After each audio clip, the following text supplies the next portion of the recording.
used in the refrigerator with just a swallow left in the container.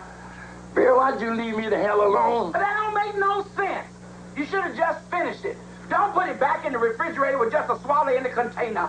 Eddie Murphy joins Richard Pryor and Red Fox playing gangsters in Harlem in the 1930s in Harlem Nights. That's one of 4 new movies we'll be reviewing this week on Siskel and Ebert. I'm Gene Siskel of the Chicago Tribune. And I'm Roger Ebert of the Chicago Sun-Times. Our first movie is Harlem Nights, and this one is a real disappointment coming from Eddie Murphy and Richard Pryor.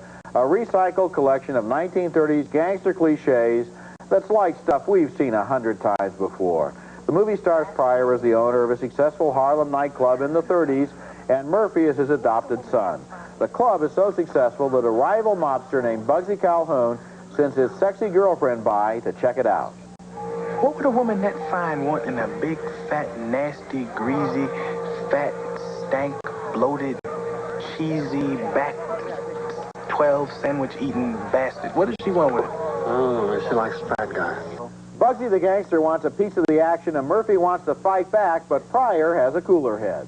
You know, when you die, when you're 89, you got your children and your grandchildren around the bed, that's cool. It ain't cool to die at 27. I'm not going to let you do that to yourself. I'm not going to let you do it to me. Because they kill you, they're going to have to kill me. Because I'm going to kill them.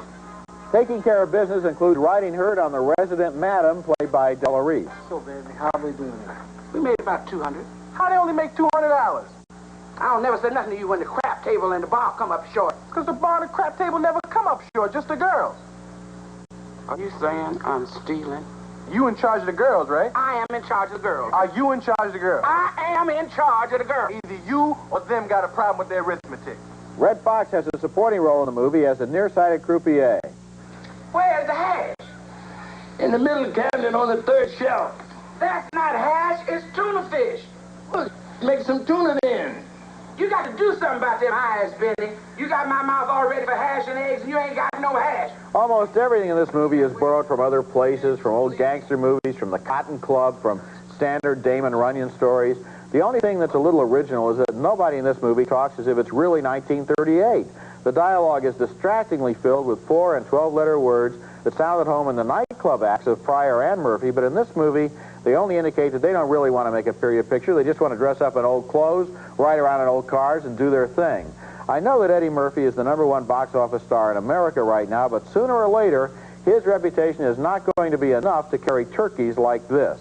He's a genuinely talented actor, but unless he's willing to take a few chances, he runs the risk of sabotaging his career before he gets the chance to do the really good stuff that he's capable of. Well, I was appalled, too, at the movie, and, you know, this is his first job writing and directing a picture, and he really doesn't show anything in the direction of this film that is special. I don't know why he did it other than an ego thing. Now, as far as the script is concerned, to say that it took things from the Cotton Club, the Francis Coppola picture, is insulting that film. There's nothing there except the costumes. It has no music. Isn't that interesting? You have a band in the background and it just plays background music. There is not one musical number. They didn't want to spend the money. They couldn't find anyone paid enough to write the songs. You would think that would be entertaining. No. Instead, there's a lot of foul language, and there is a lot of racism. Black against white and vice versa. So much so you wonder, you know, what are they doing with that stuff here? It's just is that thrown in for entertainment value? The whole picture is dead in terms of the way scenes take place.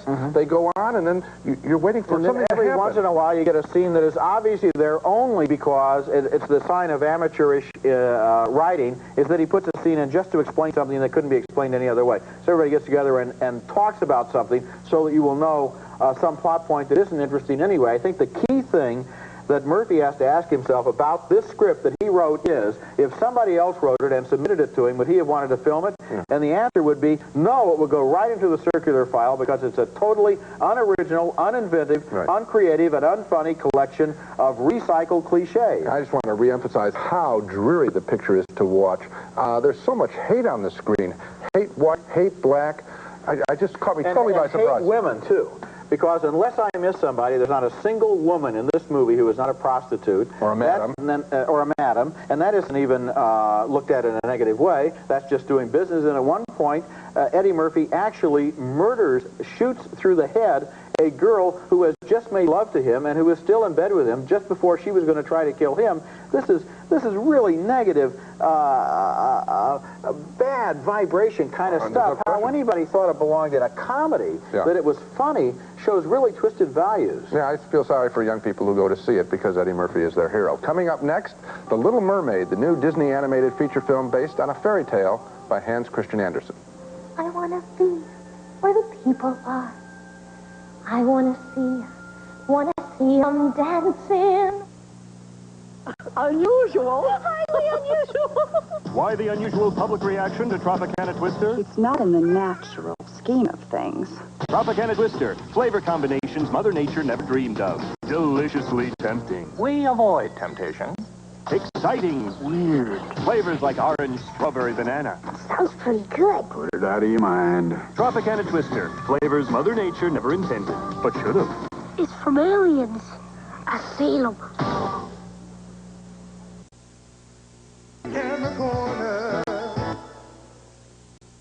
Of Harlem Nights, our next film is a real delight, something quite special. More proof that the animated feature film is alive and well again now as the 80s come to a close. The movie is Disney Studios' The Little Mermaid, the beautifully drawn story of a mermaid named Ariel who wants to become human and marry the prince of her dreams.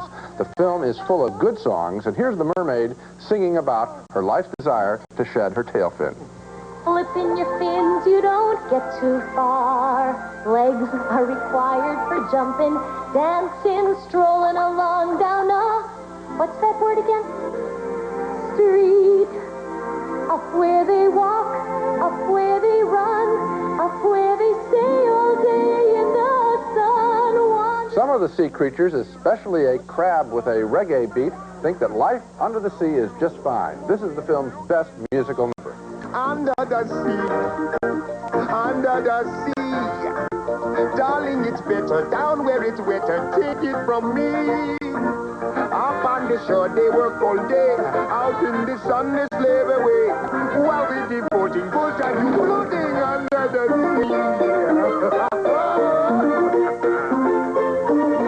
sea. Objecting to his daughter's desire to turn human is King Triton, who manages to crack the crab for information on his daughter. I know you've been keeping something from me. Keeping something? About Ariel?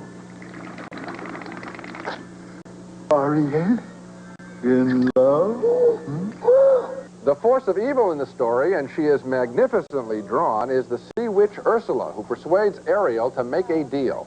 Ariel can become human for a while and engage the prince, but only at the risk of losing her voice to the evil Ursula. Poor unfortunate souls in pain, in need. This one longing to be thinner, that one wants to get the girl, and do I help them? Yes, indeed.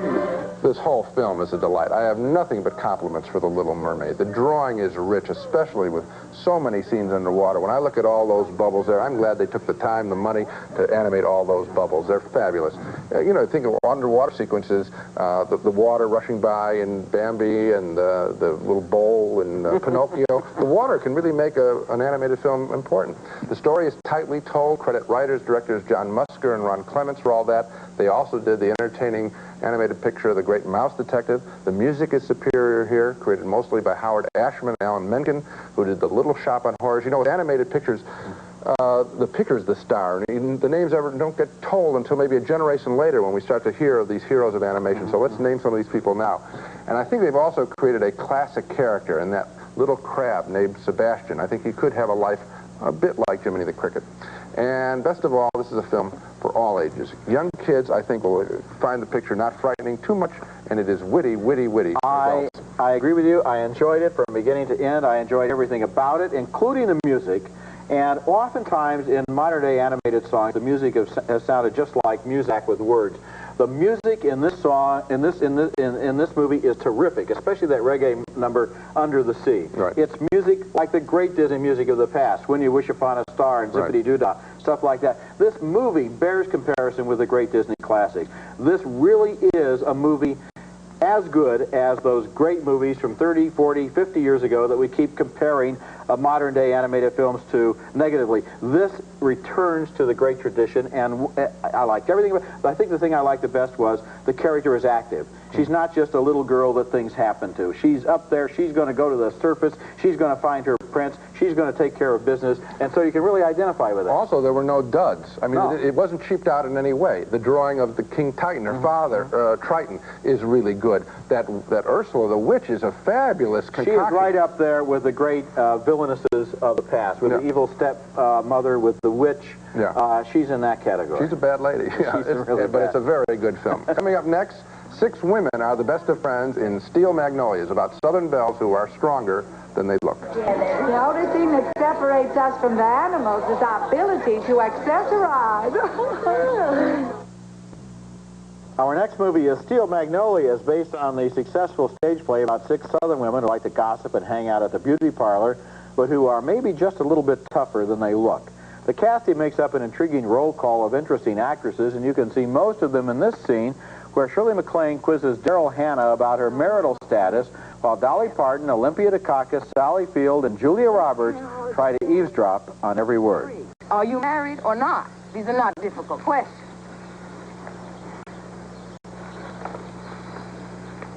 Well, I can't talk about it. Of course you can. The heart of the movie involves the mother-daughter relationship between Sally Field and Julia Roberts, who has serious diabetes and could risk her life by getting pregnant. Mama, I don't know why you have to make everything so difficult. I look at having this baby as the opportunity of a lifetime. Sure, there may be risk involved. That's true for anybody. But you get through it and life goes on. MacLaine has some of the best scenes in the movie as a crotchety local woman who always seems to be in a bad mood. I managed in a few decades to marry the 2 most worthless men in the universe, and then proceeded to have the 3 most ungrateful children ever conceived. The only reason people are nice to me is because I have more money than God. I like the scenes involving Dolly Parton and Daryl Hannah as an older woman who knows everything about beauty shops and a younger woman who looks like she needs one. I'm a beautician. Glamour technician. Glamour technician. Steel Magnolias is kind of a sneaky movie. It starts out as a comedy with wall-to-wall one-liners, and then eventually a serious theme emerges as the newlywed daughter has complications resulting from diabetes and pregnancy.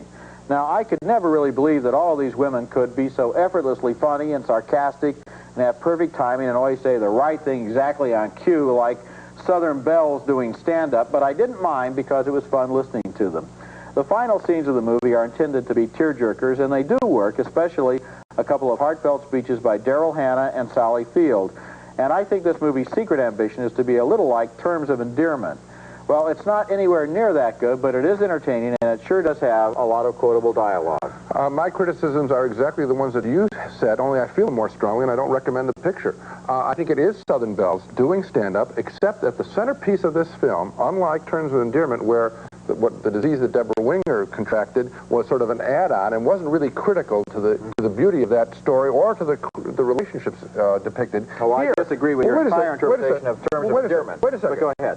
What I'm saying is, you could remove that, and you would have interesting people in Terms of Endearment. I'll deal with you on that. You could remove it, okay? Oh, well, it didn't have to happen, okay?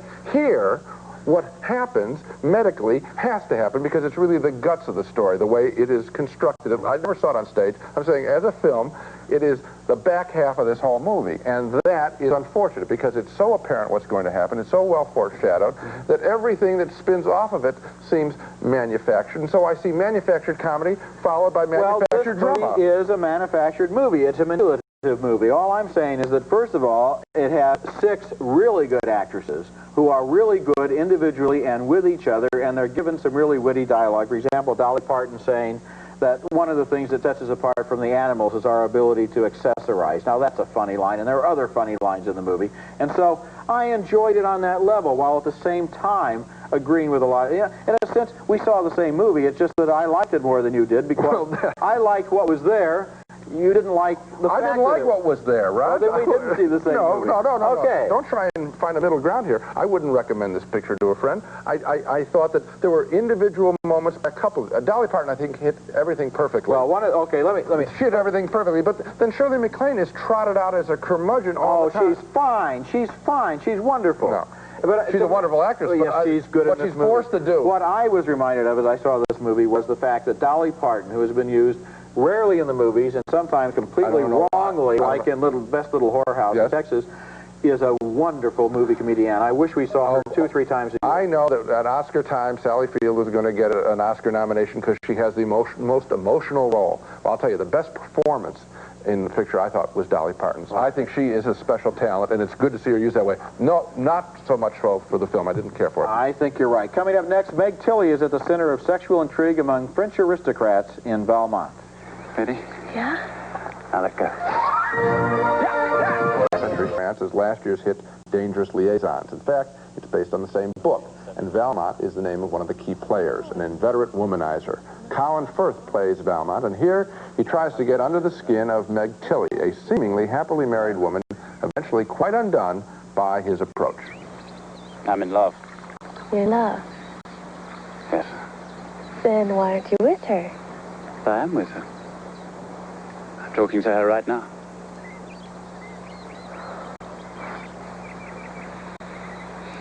You shouldn't have said that. Well, why not? Is it wrong to be in love?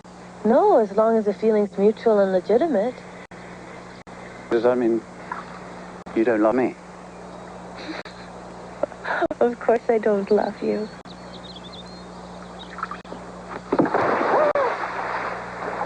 Meg Tilly is really quite beguiling in this film. Another one of Valmont's targets is a 15-year-old virgin, a girl whose hand has been promised in marriage to a rival man. Valmont has been asked to seduce the girl and prevent the marriage by another game player played by Annette Bening, here accompanying the girl to the opera. Vicomte! Madame.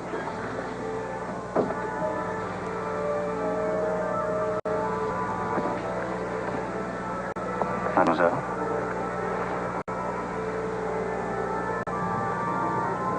Won't you introduce me to your enchanting friend? Cecile, if you allow your hand to be held too long, men will take it as an encouragement.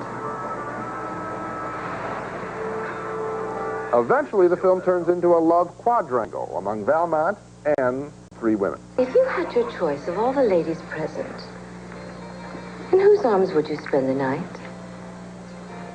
Now, even if you've already seen Dangerous Liaisons, this version is highly recommended by me. The characters seem less evil here and more sad, and the issues that they are dealing with take on more of a timeless quality. We're brought up short when more than one character questions why someone would want to marry their lover and ruin a good thing. Valmont was directed by Milos Forman, whose last film was equally visually splendid, Amadeus. Here he manages to make, again, an epic film in terms of sets and locations, and yet an intensely personal film in terms of character. I liked it very much, too, and of course I like Dangerous Liaisons. I think the interesting thing about these 2 movies by 2 good directors, Stephen Frears and Milos Forman, with the same characters, the same plot, more or less, is that you could look at them as a double feature and not really feel as if you're going over the same ground twice, because style and tone and performance is everything in both movies. And the difference between the 2, I think, is that Frears went more for the cerebral. These people would rather talk about lovemaking than make love. And I think the Foreman approach is more voluptuous. They would really, despite all of their scheming and all their manipulating, they are also physically very passionate people, and so the lovemaking in his movie seems a little more real. That's one way of interpreting it. For me, I thought that the motives of these people were much more ambiguous. It was very clear that those people were game players in the first film, The Dangerous Liaisons. Here, I wasn't so sure if they were doing what they wanted to do or they just somehow couldn't express themselves in a more direct way. These people were hurting, I felt, a little bit more. See, you're really agreeing with my analysis, because what I'm saying is that to some degree these people really do have feelings, and the feelings are involved in their lovemaking. And in the first film you felt that there were no feelings at all until the end. And then in both films you get that zinger, which is that these people who think they can play with other people's hearts find out that their own heart has actually been touched, and that comes as a big surprise. Well, there have, through the 2 centuries that this novel of letters has been around, there have been many, many stage interpretations and many film interpretations, and they've been mostly good ones. Let's take another look now at the movies we reviewed on this show. 2 thumbs down for Eddie Murphy's dreadful Harlem Nights, his first writing and directing job. Racism, sexism, slack dialogue, and the absence of music combined to make this one of the most disappointing films of the year. 2 most enthusiastic thumbs up for The Little Mermaid, a Disney animated feature cartoon as good as the classic ones they made. A split vote on the film of the play, Steel Magnolias. I found both the comedy and the heavy drama to be artificial. Roger felt that the many fine performances more than made up for the story's faults. And 2 thumbs up for Milos Forman's Valmont, another telling of the French story of characters coping badly with love and marriage. And just one note, last week on our show about the best films of the 80s, I credited director Stephen Frears with making the film Sid and Nancy. That's not true.